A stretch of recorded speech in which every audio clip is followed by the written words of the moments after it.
જય માતાજી, જય દ્વારકાધીશ. સવારમાં કપડાં ધોઈ ધાબે આવ્યા. વાતાવરણ બહુ સારું તો નહોતું પણ તોય સૂકવી દીધા. અને નીચે જોયું તો રેલી નીકળેલી હતી એટલે પણ ઘડીક આપણે જોઈ લીધી.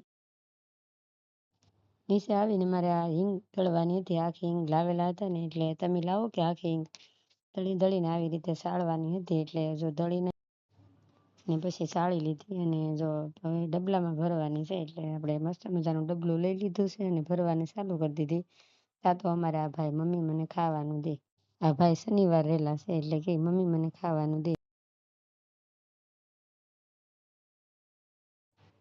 પછી સાબુદાણા પલાળ્યા હતા પણ સાબુદાણા તો હાવ પલળી ગયા. હવે બનાવવા તો પડશે જ તે. ફરાળ રેડી કરીને બધા ફરાળ કરવા બેસી ગયા. તમારે પણ કરવું હોય તો આવી જાવ. અને આજે શનિવાર હતો એટલે હનુમાન દાદાના દર્શન કરી લીધા હારે અને તમે પણ કરી લેજો. અને ચાલો મળશું નેક્સ્ટ વિડીયોમાં. Like share subscribe. જય માતાજી, જય દ્વારકાધીશ.